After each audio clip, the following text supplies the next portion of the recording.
The text came through while I was reviewing documentation at the National Archives in Washington, D.C. My phone buzzed against the mahogany table, and I glanced down to see my brother Derek's name on the screen. Cleaned out your storage room. Sold those ugly paintings you've been hoarding. Made $8,000. You're welcome. About time someone in this family knew how to make real money. My hand stilled over my coffee cup. The paintings. My chest tightened, but I kept my expression neutral. The librarian across from me didn't notice anything amiss as I calmly set down my phone and returned to the 18th century maritime documents I'd been cataloging. Another text arrived 30 seconds later. Dealer said they were amateur work but paid cash anyway. Splitting it with mom and dad since they let me use your room for storage. Fair is fair, right? Face with tears of joy. I typed back a single word, understood. Then I made a phone call. The paintings Derek had just sold weren't mine to sell. They weren't his to touch. They weren't even legally available for private ownership. Each one was a recovered cultural artifact currently under federal protection, temporarily housed in my secure storage facility while undergoing authentication and provenance research. I was the lead art historian for the FBI's Art Crime Team's Cultural Heritage Division, specializing in Revolutionary War-era artwork. Those 7 paintings represented 18 months of international investigation, cooperation with Interpol and careful negotiation with private collectors. Combined insurance value, $1.2 million. Legal status, protected government assets. My brother had just committed a federal crime. I finished my work at the archives, submitted my research notes, and caught the 4 p.m. train back to Philadelphia. My phone buzzed continuously during the journey. More texts from Derek, then from my mother, then from my father. Derek, use some of the money to book that Vegas trip I've been planning. Thanks, sis. Slot machine. Mom, Derek told us about the paintings. So glad he could help you declutter. You always were a pack rat, sweetie. Dad, your brother's finally showing some initiative. Maybe you could learn something from him about turning a profit. I didn't respond to any of them. Instead, I opened my secure work phone and sent a carefully worded email to my supervisor, Special Agent Catherine Morrison, along with the assistant U.S. attorney assigned to our division. I attached photographs I'd taken of the paintings in storage 3 weeks earlier, provenance documentation and the text messages from Derek. Catherine called me within 10 minutes. Emma, please tell me your brother didn't actually sell the Peel collection. All 7 pieces, I said quietly. He texted me about it 2 hours ago. There was a long silence on the line. Then, the authenticated Charles Wilson Peel portraits we recovered from that estate fraud case in Geneva? The ones scheduled for Smithsonian transfer next month. Yes. Jesus Christ. Catherine's voice shifted into professional mode. Where are you now? On the train. I'll be home in 40 minutes. Don't go to your apartment. Come straight to the field office. We need to move on this immediately. Do you know who he sold them to? He mentioned a dealer. No name yet. We'll trace it. Emma, I'm sorry, but you know what this means. I know, I said. My voice remained steady. Federal theft of government property. Art fraud. Possibly interstate transportation of stolen goods depending on where the buyer is located. Your brother's looking at serious time. I know, I repeated. My family had never understood my work. To them, I was Emma the eternal student. Emma who spent too much time with dusty old paintings. Emma who'd never had a real job, despite my PhD in art history and my position with the FBI. Derek was the successful one. He'd opened 3 cell phone repair shops in the Philadelphia suburbs, drove a BMW he couldn't quite afford, and never missed an opportunity to remind everyone that he made actual money, while I played with old pictures. My mother had stopped asking about my work years ago. It's too complicated, sweetie, she'd say whenever I tried to explain a case. My father would change the subject to Derek's latest business expansion or my younger sister's marketing career. When I'd asked Derek to avoid my storage room at the apartment, the climate-controlled space where I occasionally kept work materials that didn't require vault-level security, he'd laughed. What, afraid I'll steal your precious doodles? Apparently yes. The FBI field office in Philadelphia was bustling with activity when I arrived. Catherine met me in the lobby, her expression grim. She was a striking woman in her 50s, with steel gray hair and the kind of presence that made people instinctively straighten their posture. Conference room 3, she said. Art crime team is assembling. Tracy Perkins is already here. The next 2 hours were a blur of statements, documentation and strategic planning. The assistant U.S. attorney, James Perkins, was a sharp-eyed man in his 40s who'd prosecuted several high-profile art theft cases. The paintings were in your apartment? He asked, reviewing my written statement. In a secure storage room. Climate-controlled, locked, with documented chain of custody. My brother had a key to the apartment for emergencies but explicit instructions never to enter that room. Do you have those instructions in writing? Text messages. Emails. I'll provide everything. Perkins nodded. The moment he sold federal property, he committed a felony. If he transported the paintings across state lines or the buyer did, we can add more charges. The dollar value puts this in serious territory. We're talking potential prison time of 5 to 10 years. I felt nothing. No satisfaction, no guilt. Just the cold weight of inevitability. We need to locate the paintings, Catherine said. Emma, look at your brother's texts again. Anything that might identify the buyer. I scrolled through Derek's messages. He said dealer. He used the term cash.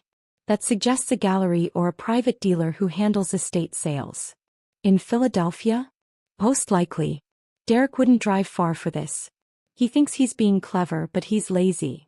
One of the junior agents, Marcus Chin, spoke up from his laptop. I'm running searches on recent cash art transactions in the Philadelphia area. Cross-referencing with dealers known to handle American colonial artwork. His fingers flew across the keyboard. Got a hit. Rothman Gallery in Rittenhouse Square posted new acquisitions on their Instagram 2 hours ago. Quote, exciting new collection of 18th century portraits.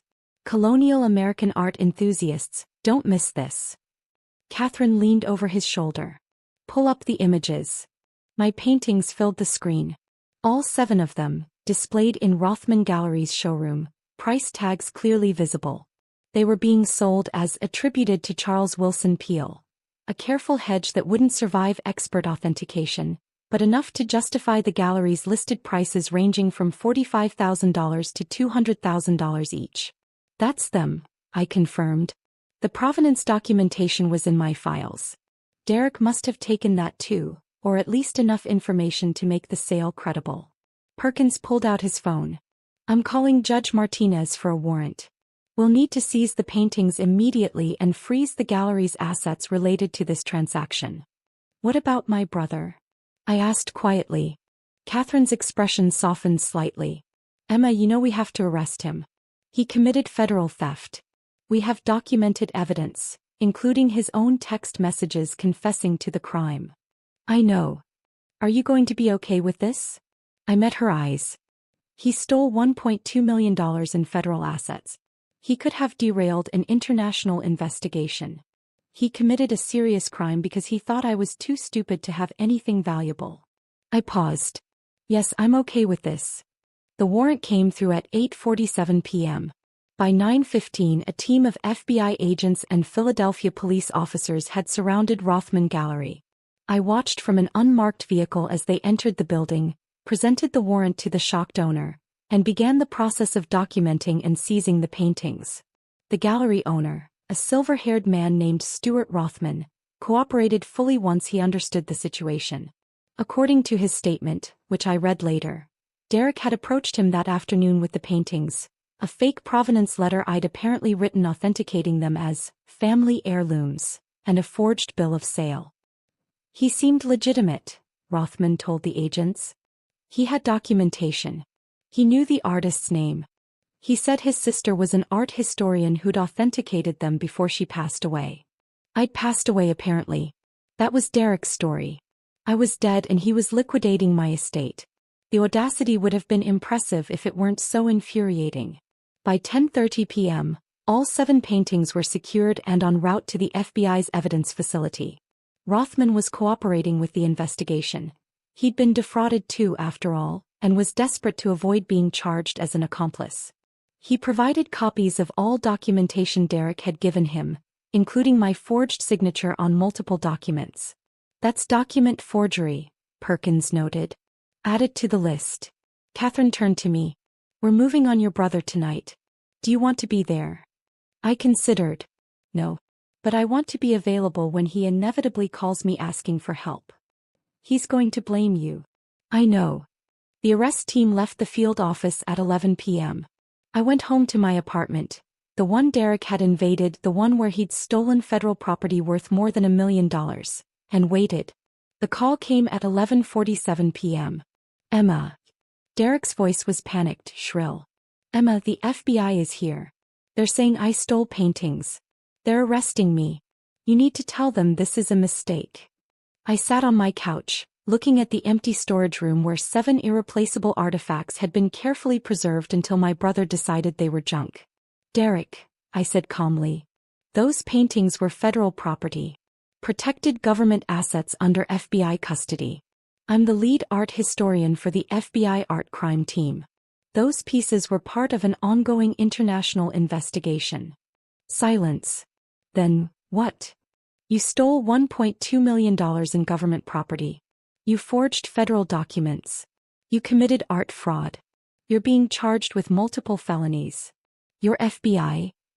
His voice cracked. Since when? 7 years, Derek. I've been with the art crime team for 7 years. But you never said, Mom and Dad said you worked with paintings. I do work with paintings.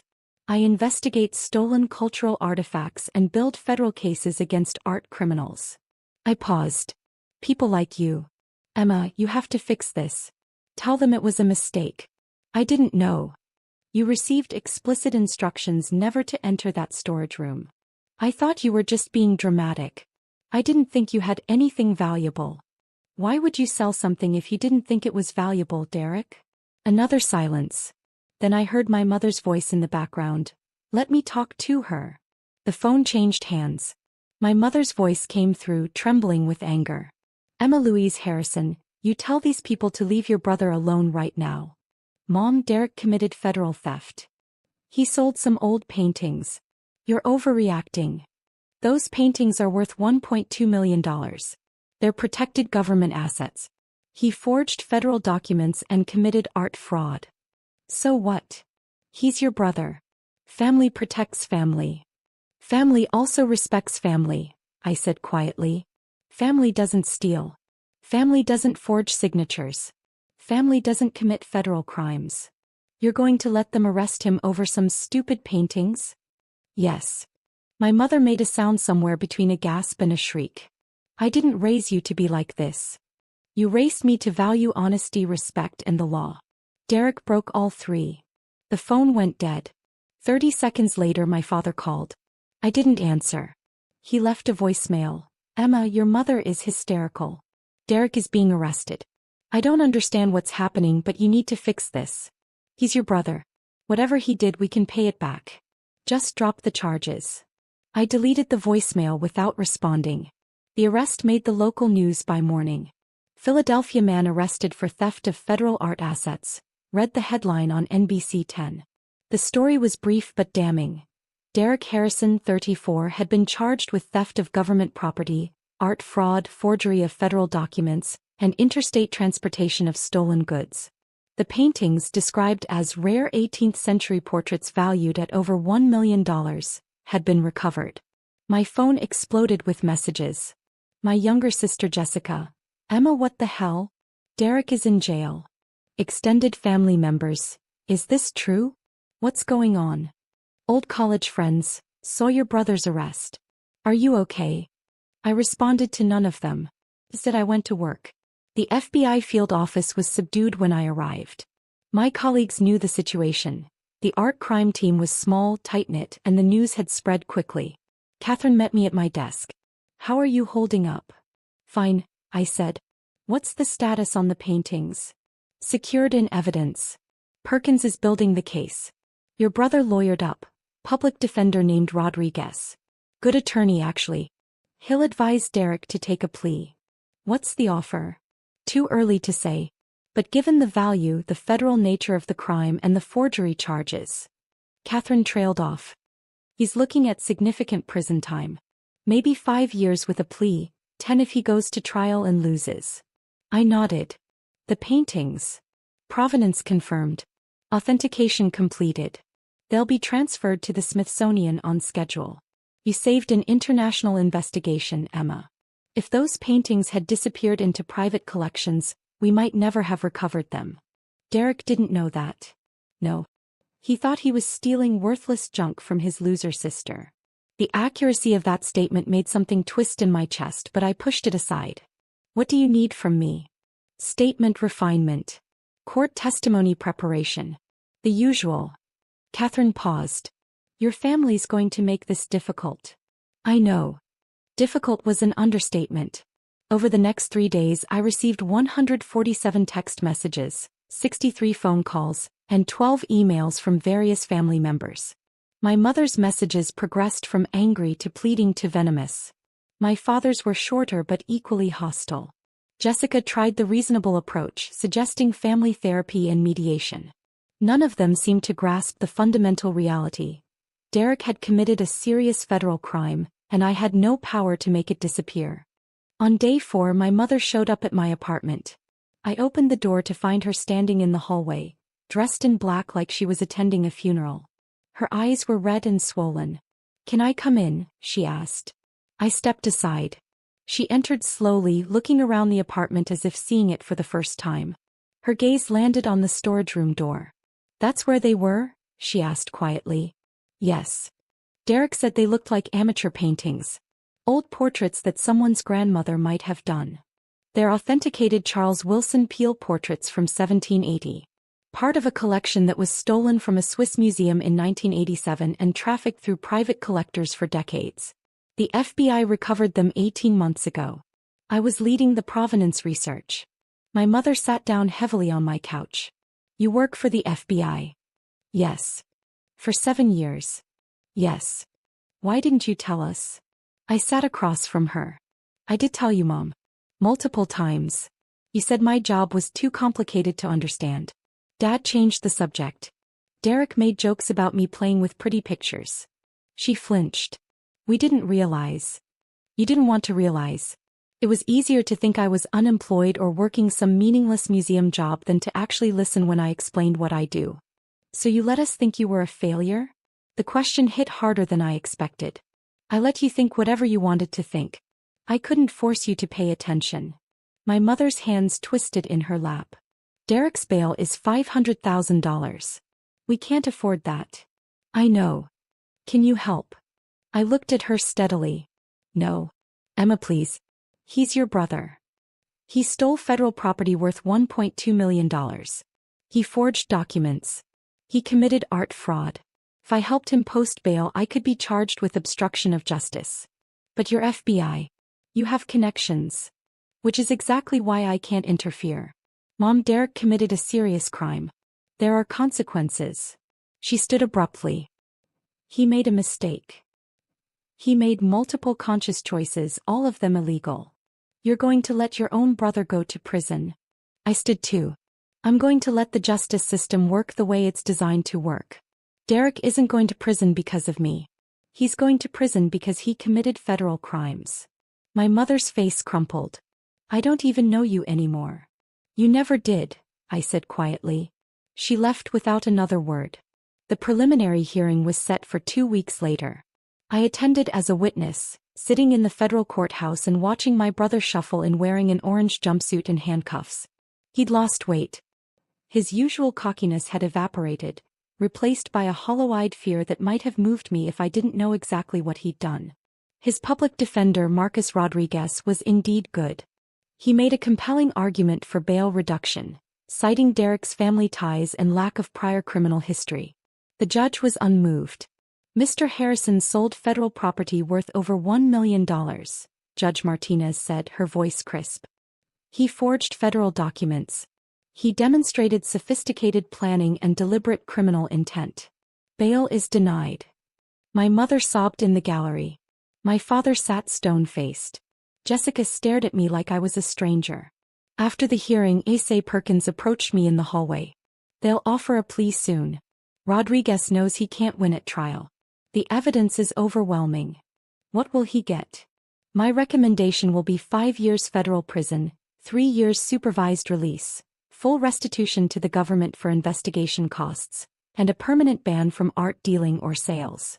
And if he refuses the plea? 10 to 15 years if convicted at trial. The judge won't be lenient with document forgery and art fraud on top of the theft charges. I nodded. Thank you. Perkins hesitated. For what it's worth, you did the right thing. Those paintings are irreplaceable pieces of American cultural heritage. If they'd been lost. I know. Your family doesn't see it that way. No, I agreed. They don't. The plea offer came 3 days later. Derek's attorney called my supervisor to inform the FBI that his client would be accepting the government's terms. 5 years in federal prison, 3 years supervised release, $87,000 in restitution for investigation and recovery costs, and a lifetime ban from art-related commerce. Catherine called me into her office to deliver the news. It's done, she said. Sentencing is scheduled for next month, but the plea agreement is signed. Your brother's going away. I sat down slowly. 5 years. It's better than 15. Rodriguez did right by him. She paused. How do you feel?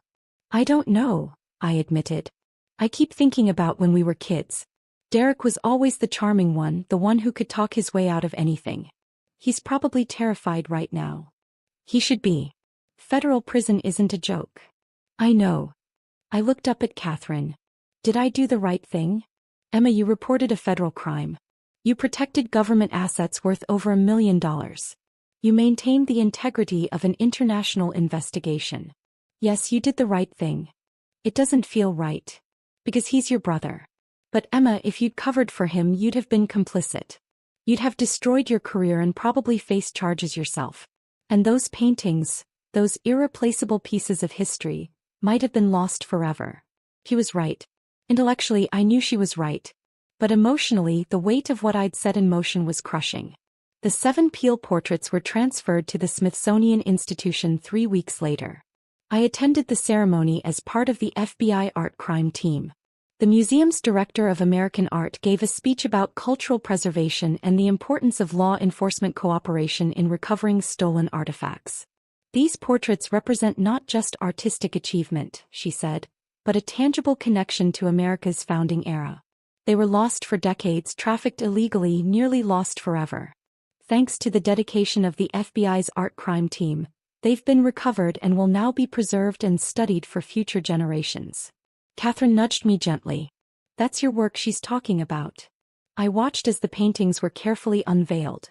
7 faces from 1780, preserved despite decades of theft and trafficking, now safe in a museum where scholars and visitors could appreciate them.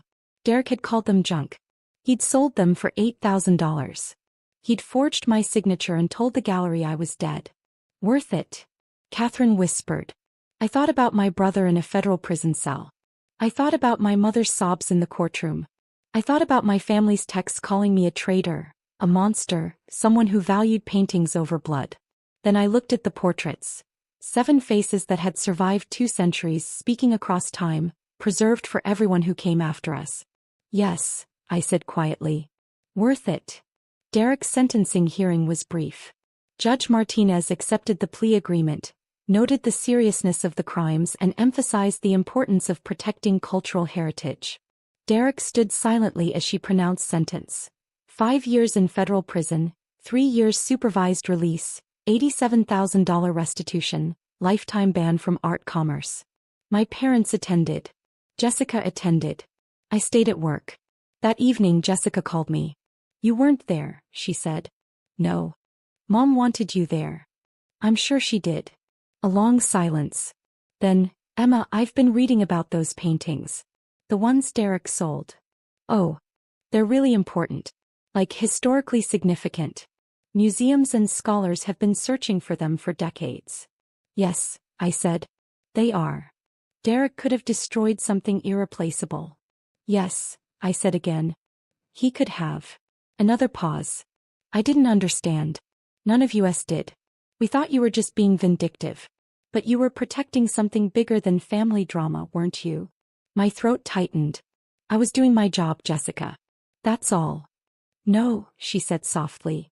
You were doing the right thing even though it cost you everything. That's different. After we hung up, I sat in my apartment, The one Derek had violated, the one where he'd stolen pieces of American history because he thought I was too pathetic to own anything valuable, and let myself cry. Not for Derek. Not really. But for the family we'd never quite been, for the respect I'd never quite earned, for the version of us that might have existed if they'd ever bothered to see who I actually was. 6 months later, I stood in the Smithsonian's American Art Wing, looking at 7 portraits by Charles Willson Peale, dated 1780, recently recovered after 37 years missing. The placard credited the FBI Art Crime Team's Cultural Heritage Division. My name was on that placard. Dr. Emma Harrison, lead art historian. Visitors walked past, pausing to read about the painting's incredible journey from theft to recovery. They had no idea what it had cost. They didn't know about the brother in federal prison, the parents who'd stopped speaking to me, the family gatherings I'd never attend again. But they could see the paintings. Students could study them. Scholars could research them. Future generations could connect with faces from 1780, preserved despite everything. Catherine found me standing there. Still worth it, she asked. I looked at the portraits. 7 faces that Derek had called junk, that he'd sold for less than 1% of their value, that he'd nearly lost forever. Yes, I said. Still worth it. My phone buzzed. A text from an unknown number. This is Derek. I have limited phone access. I'm sorry. I understand now what I did. I'm sorry for everything. I looked at the message for a long time. Then I typed back, I know. Good luck, Derek. I didn't delete his number. But I didn't save it either. Some bridges burn. Some families break. Some choices cost everything. But 7 portraits from 1780 hung in the Smithsonian, preserved for all time, and I'd helped make that possible. It was enough. It had to be enough.